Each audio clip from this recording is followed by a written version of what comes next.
At one time, a plague epidemic broke out in the city of Rajagaha. In the house of the city banker, the servants died on account of this disease. The banker and his wife were also attacked by the same. When they were both down with the disease, they told their young son Kumbagosaka to leave them and flee from the house, and to return only after a long time. They also told him that at such and such a place they had buried a treasure worth 40 crores. The son left the city and stayed in a forest for 12 years and then came back to the city. By that time, he was quite a grown-up youth and nobody in the city recognized him. He went to the place where the treasure was hidden and found it was quite intact.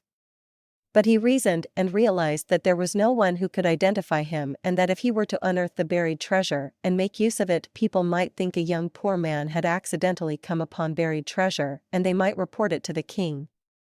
In that case, his property would be confiscated and he himself might be manhandled or put in captivity. So he concluded it was not yet time to unearth the treasure, and that meanwhile he must find work for his living.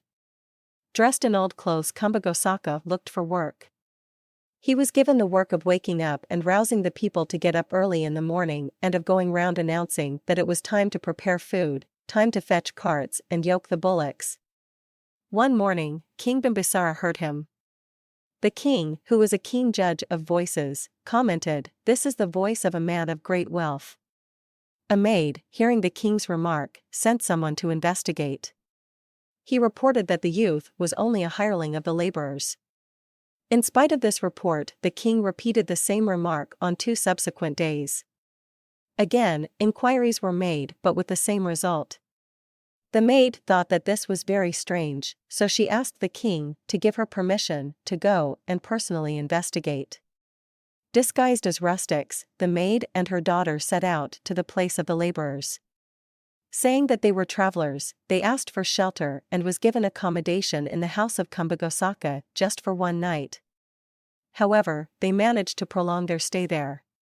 During that period, twice the king proclaimed that a certain ceremony must be performed in the locality of the laborers, and that every household must make contributions.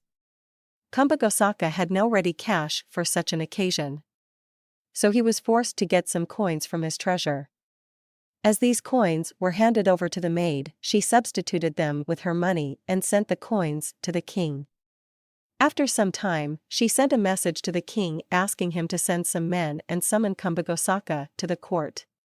Kumbagosaka, very reluctantly, went along with the men. The maid and her daughter also went to the palace ahead of them.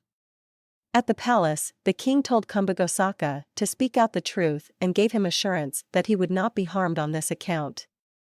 Kumbagosaka then admitted that those gold coins were his, and also that he was the son of the city banker of Rajagaha, who died in the plague epidemic 12 years ago. He further revealed the place where the treasure was hidden.